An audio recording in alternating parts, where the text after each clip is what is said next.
But now it's time to join our colleagues with the news where you are. Thanks, Nina, and a very warm welcome to BBC London.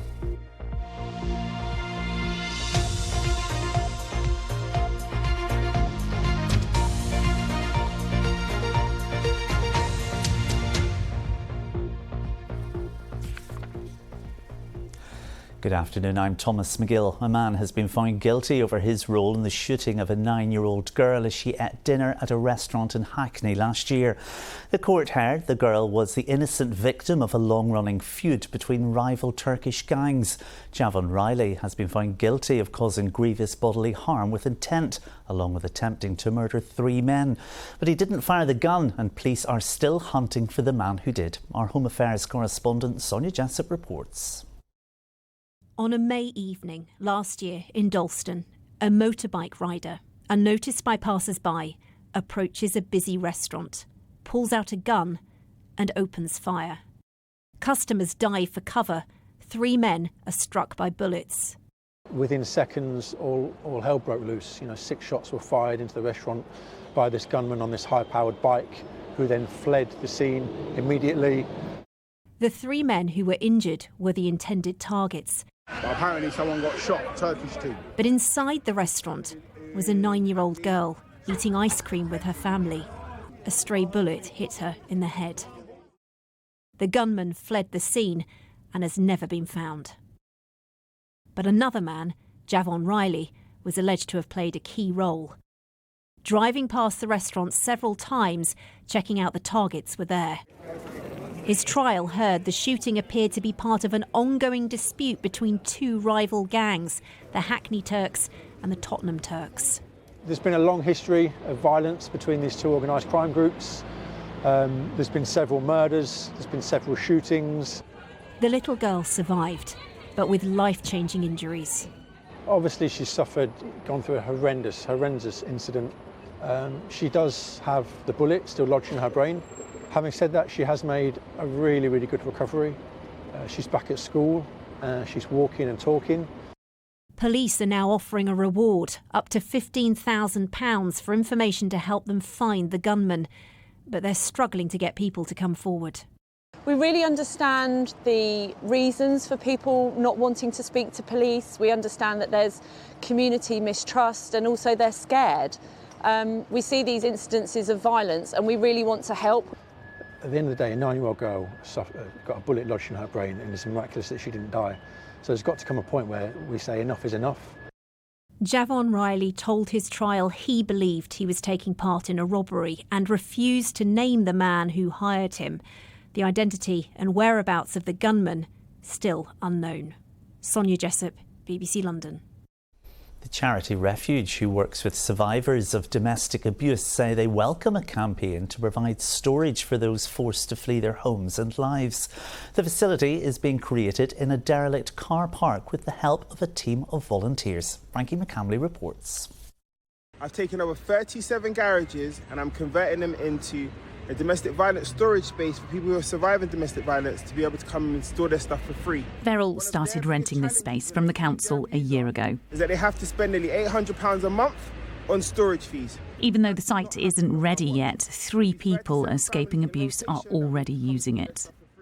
This space has gone from the sewage drainage having an overflow to having complete and utter disaster on the floor and having that washed out. Putting water in, putting lighting in now, sweeping out and getting all of the spaces ready. Thank you so much for coming today. He's also got a team of volunteers and managed to join forces with a local college that's providing students studying plumbing, electrics and carpentry. So this is phase 2. I find it quite overwhelming coming in and seeing the amount of space that's here. It's hard to really get a sense of how big this place is. It's basically a disused underground car park that's not been touched for 30 years. We can't give you the exact location because this is going to be used by families who are escaping domestic abuse and violence. Beryl feels he needs to help others in this position after escaping domestic abuse as a child himself. I was a child within a relationship that had domestic violence involved. Obviously, I didn't have much toys with me when we had left. That's something that's always stuck with me through life, not having enough. This woman, whose identity we need to protect, escaped an abusive relationship. When she found an opportunity to get away, she knew she had to leave all of her belongings behind. There's many layers why it's frightening to leave. But the idea that you can't take any of your things with you, it's such a barrier that will stop people leaving. It's hard enough psychologically anyway. But then the idea that you then have to restart from the ground up, well, I think that will stop people leaving. When she finally got her things, she had to pay hundreds a month to store them, forcing her into debt. Every day I'm shocked by what people have to do to leave a domestic abuse situation. There's so many resources available that are from big charities and things like that, but the trickle-down effect is rarely visible. This is something that can really help. I think everybody should be doing things like this. There is not anywhere near enough out there in terms of being able to support those fleeing domestic abuse to be able to put their belongings. It's just woeful at the moment, and therefore, what is being proposed here is extremely welcome. Beryl has already been contacted by groups in other countries who now want to set up similar projects, turning empty spaces like these into a lifeline. Frankie McCamley, BBC London.